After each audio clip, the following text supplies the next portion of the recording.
Good morning, good morning, good morning, good morning, good morning, good morning. Good Wednesday morning. Today is April 9th, 2025. I'm Ozarks first meteorologist Tom Schmidt. And today we're going to be talking about ticks because guess what? Tick season is right around the corner here in the Ozarks. So temperatures are starting to get warmer, the grass is starting to get greener. And as you might find yourself eagerly waiting to get out and hit your favorite hiking trail, maybe you haven't been out in a few months after the cold winter season, starting to get that hiking bug back into play. Well, guess what? The ticks are going to start coming back out again as well. Did you know tick season here in Missouri runs from mid-April, right now, through, guess what? September. It's a long season for ticks here in Missouri. And Missouri is home to three common types of ticks. The three most common types are the Lone Star tick, the dog tick, and the deer tick. Now, these ticks do carry diseases. Obviously, you've heard of the Rocky Mountain spotted fever, Lyme disease, another one. One becoming more common around here is the alpha-gal syndrome. That's a disease that causes an allergic reaction to eating red meat. That one is specifically carried by the notorious Lone Star tick. So how can you help lower your risk of a tick bite while enjoying nature in the Ozarks? Well, it's best to dress in long and tight clothing that covers your skin. A lightweight, long-sleeve t-shirt here in the Ozarks is a good option during the hot summer months. Long pants like jeans keep you from directly contacting grass where ticks can easily be lying in wait as well. You also want to wear long socks that are, again, tighter against your ankles. This helps prevent ticks from being able to latch on to your feet and ankles should you brush up against some of the taller grass. Now, when looking at bug repellents, you'll want to buy a repellent that has a higher concentration of DEET. All right? Now, most name brand bug repellents contain at least 25% DEET, but certain brands contain up to 40% DEET. Other companies offer different chemicals. One of them, you'll see as a good secondary option, is pyrethrin. That one's a bit more intense, though. Those comes in much lower concentrations, typically about 0.5% per bottle is pyrethrin, okay, and those types of repellents. And that's one you really want to be sure to only spray on your clothing. If you have a hat, spray it on the hat. Jeans, long sleeve shirt, again, spray the clothing.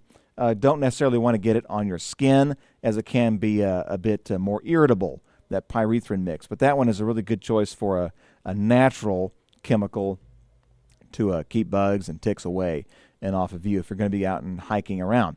Now, here's another thing, okay? Ticks can also be kind of tricky to remove given their size, okay? They're real small, as some of the videos showing here. But you definitely want to remove them immediately as soon as you find them. That helps you, again, lower your risk still of getting rid of some of those diseases or not being prone to those diseases as long. So once you find a tick, get it out of there as soon as you can. Use tweezers, and there's even some tools that are tick removing specific. Those are always good options there. You'll want to pinch the tick as close to your skin as you can. So you don't want to be pulling at the body part. You really want to get down and get right where the jaws are of the tick and pinch there, pull it out, okay? That's the safest way, and it also kind of prevents you from, it's kind of gross, squeezing any of the tick's fluids into your body. That's kind of disgusting. But those all recommendations come from the Missouri Department of Conservation. Symptoms to watch out for after a tick bite.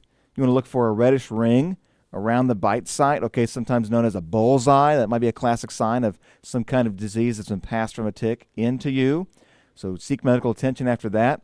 A rash, headache, aching muscles, and aching joints after you identify that a tick bite is the source of those problems. If you experience any of those symptoms, good idea, right, to go seek medical attention.